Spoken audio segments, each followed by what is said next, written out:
بسم اللہ الرحمن الرحیم۔ اپنے جیسے بینائی سے محروم طلباء کو قرآن اور تجوید کی تعلیم دینے والے محمد ذاکر پشاور کے رہائشی ہیں۔ انہوں نے 8 سال قبل جامع حفظ القرآن و تجوید مدرسے میں داخلہ لیا تھا، جہاں طلباء اور اساتذہ سب نابینا ہیں۔ 1 صدی قبل تعمیر ہونے والی اس درسگاہ سے اب تک ہزاروں کی تعداد میں نابینا افراد تعلیم حاصل کر چکے ہیں۔ اس مدرسے میں جو ہے وہ نابینا افراد کے لیے بہت زیادہ جو ہے وہ سہولیات موجود ہیں۔ اس مدرسے میں ہمارے جو رات کا جو ہے وہ گزارنے کا انتظام بہت اچھا ہے۔ اس مدرسے کا جو ہے وہ اور نظام بھی بہت اچھا ہے۔ یہ سمجھے کہ یہ ہمارا دوسرا گھر ہے۔ محمد ذاکر کا کہنا ہے کہ بدقسمتی سے پاکستانی معاشرے میں نابینا افراد کے لیے کوئی خاص سہولتیں نہیں ہیں، لیکن اس مدرسے سے قرآن حفظ کرنے کے موقع کو وہ اپنے لیے امید کی ایک کرن سمجھتے ہیں۔ میری زندگی پر جو ہے وہ یہی اثر پڑا کہ میں نے اپنے معذوری کو جو ہے وہ مجبوری نہیں سمجھا ہے کبھی۔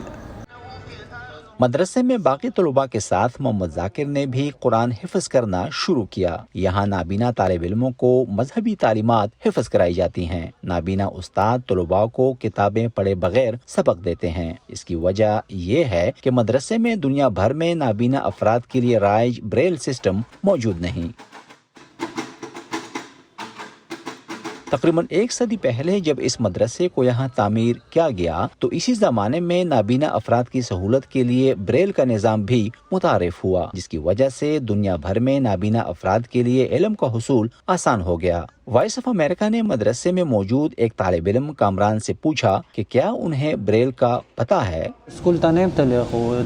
میں کبھی اسکول نہیں گیا ہوں۔ اگر بریل سسٹم حفظ اور تجوید میں کوئی تبدیلی لا سکتا ہے تو اسے سیکھنے میں مجھے خوشی ہوگی۔ مدرسے کے محتمم حاجی ولی خان کا کہنا ہے کہ مالی وسائل کی کمی کے باعث مدرسہ مختلف مسائل سے دوچار ہے، لیکن آنے والے دنوں میں وہ بچوں کے لیے بریل کو بھی روشناس کرانے کا ارادہ رکھتے ہیں۔ نابینا افراد کے جو خاندان و معاشرے کا سپورٹ ہونا چاہیے، تو کوئی بھی نابینا تعلیم حاصل کر کے اپنے خاندان یا معاشرے پہ بوجھ ہونے کے بجائے وہ ایک مفید اور ہنرمند شہری بن کے اپنے ملک و قوم کی خدمت کر سکتے ہیں۔ اللہ اکبر اللہ اکبر۔ اس مدرسے کی بنیاد ایک مسجد کی شکل میں 1 صدی قبل ازبکستان سے آئے بخاری خاندان نے رکھی۔ اب اس مدرسے کا شمار پشاور کی قدیم اور تاریخی عمارتوں میں ہوتا ہے۔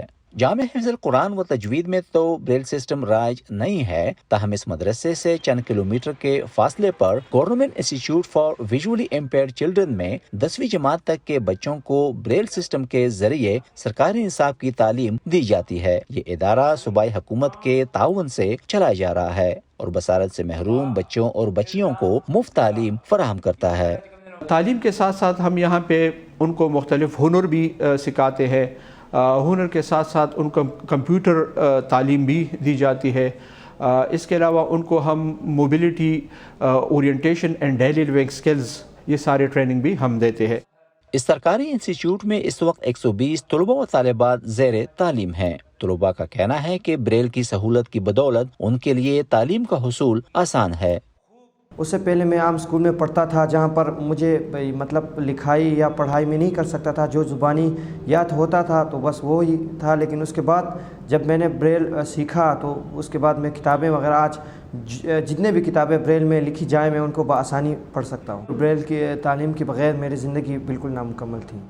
دوسری جانب مدرسہ جامع حفظ القرآن و تجوید کے طالب علم محمد ذاکر کا کہنا ہے کہ حفظ اور تجوید کی تعلیم حاصل کرنے کے بعد وہ دیگر علوم سیکھنے کی بھی لگن رکھتے ہیں۔ وہ بریل سسٹم سے آشنا نہیں ہیں، تاہم وہ اس ذریعے سے علم حاصل کرنے کے خواہش مند ضرور ہیں۔ نظر الاسلام، وائس آف امریکہ، پشاور۔